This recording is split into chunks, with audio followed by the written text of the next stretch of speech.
Hello दोस्तों, आज हमने घर में साबुन बनाया और उसके लिए सबसे पहले हम नीम की पत्तियां लेकर के आए। नीम की पत्तियों को तोड़ के अलग करके उन्हें हमने सुखाने के लिए धूप में 3-4 दिन के लिए रख दिया।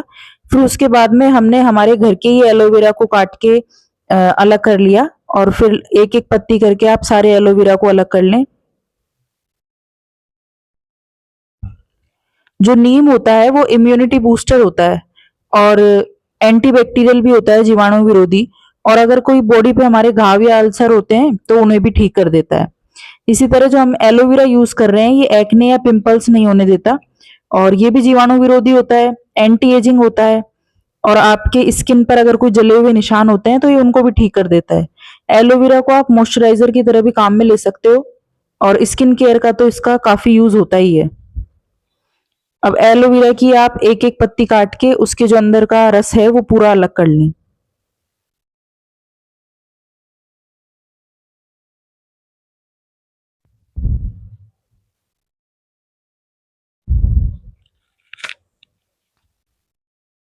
इस तरह से हमने एलोवेरा का गूदा निकाल लिया और अब उसे छोटे छोटे पीस में काट कर एक बाउल में भर भर लें।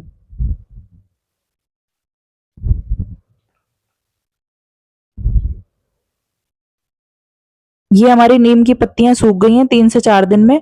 अब इन्हें एक मिक्सी में डालकर पीस लें और इसका बिल्कुल फाइन पाउडर बना लें। ये हमारी नीम की पत्तियों का पाउडर तैयार हो गया और अब इसे छलनी की मदद से छान लें।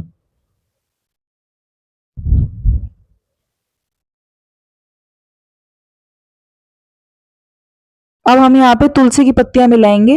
तुलसी की पत्ती को आपको सुखाने की जरूरत नहीं है, इसे आप सीधे गीली पत्तियों को ही मिक्सी में डाल सकते हैं और इसके साथ आप एलोवेरा भी डाल दें। जो तुलसी की पत्ती होती है वो भी इम्यूनिटी बूस्टर होती है। अगर आपको कोई रेस्पिरेटरी डिसऑर्डर है तो ये उसे भी ठीक करती है और ये एंटी स्ट्रेस होती है, तनाव विरोधी होती है तुलसी की पत्तियां। और फिर जब तुलसी और एलोवेरा आप एक साथ मिक्सी में पीस लें तो फिर उन्हें एक साथ छान लें, एक बाउल में अलग कर लें।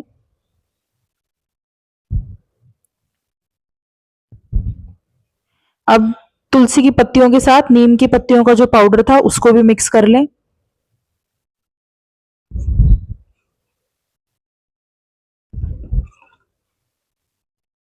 अब इसे अच्छे से मिला लें।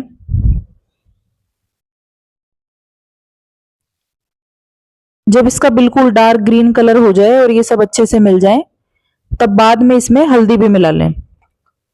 जो हल्दी होती है उसका भी एक तरीके से मेडिसिन की तरह ही उसको यूज किया जाता है। ये अगर बॉडी में कोई घाव हो रहे होते हैं तो उसे भी ठीक कर देती है और अगर कोई एलर्जी हो रही होती है तो ये उसे भी ठीक करती है। इसके बाद हमने ये बेस लिया है।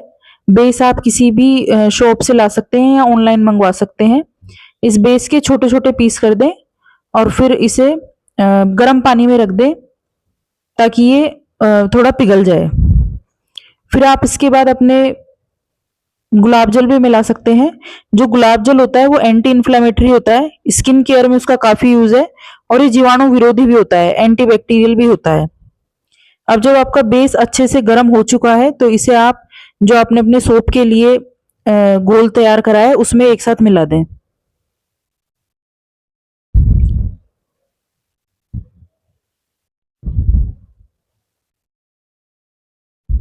अब आप अपने सोप का सांचा तैयार कर लें और उसमें ये सारा घोल डालते जाएं।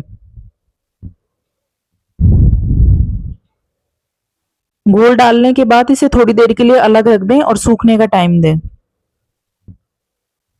इसे फ्रीज में रखने की जरूरत नहीं है, इसे आप सिर्फ ऐसे ही खुली हवा में कहीं पर भी रख दें। और ये हमने हमारा घोल बना लिया है और हमारे साबुन 2 घंटे बाद बनकर तैयार हो गए हैं। ये हमारे नीम, तुलसी, एलोवेरा और गुलाब जल और हल्दी का साबुन बनकर तैयार है।